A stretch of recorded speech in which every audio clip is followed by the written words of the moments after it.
Hey, this is Tony with Product Manager Hub.io, where we talk all things product management. Welcome back to my weekly recap in my life as a product manager, volume number 4. So, what we'll be covering today is going to be product management activities and development activities. Typically, what I like to do is just kind of give you a recap of what my week was like as a product manager in both of these particular groups, and then I will finish off with weekly, basically lesson learned. So let's dive in. First up is going to be the project management activities. So when you think about product management activities, I always go back to kind of your roadmaps, demos, journey mappings, KPIs, product performance, all of those things. So anytime that I have some sort of meeting with the business or with a stakeholder, that's what I categorize that in. This week, I had roughly about 16 hours of meetings with these particular business or stakeholders to dive into some stuff. This week was heavy into some of the road mapping and KPIs, but it was always fantastic to go through and work on user journeys.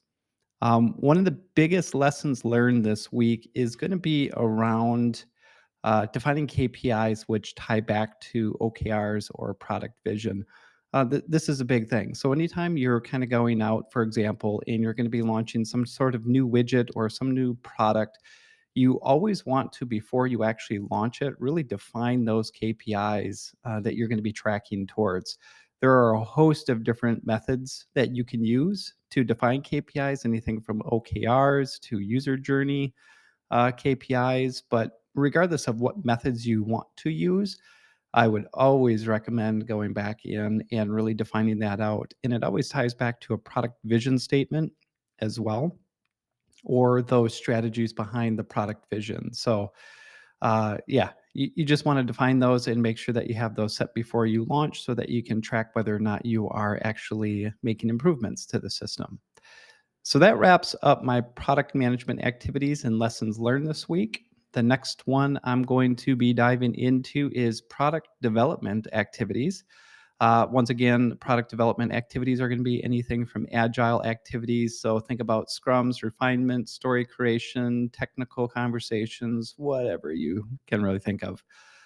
This week, I spent roughly about 12 hours in meetings defining different pieces of stories and activities in ensuring that our developers are feeling heard, have clear stories, are becoming unblocked in anything that they're working on. So that was this week. Some of the biggest lessons learned this week is, from I'm a little bit more of a technical product manager, so I get in and kind of really understand some of the meat and potatoes behind development, software, all of that.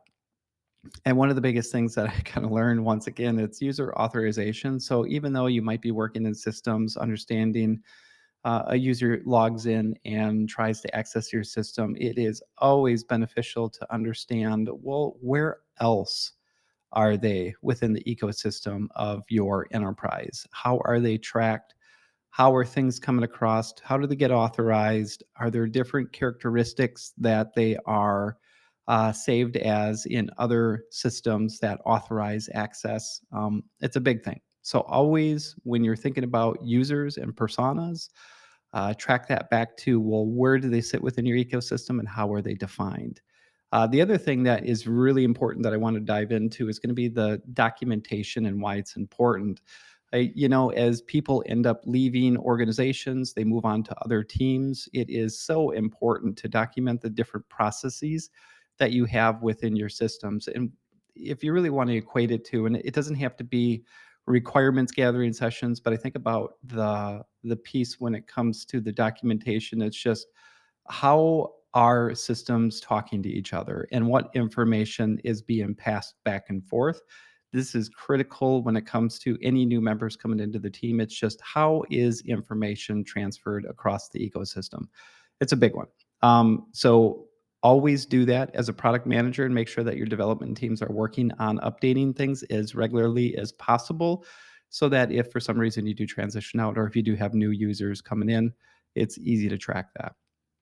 So once again, to recap, we roughly spent about 12 hours this week in meetings on product development activities. And then the last one is going to be just a weekly recap on lessons learned.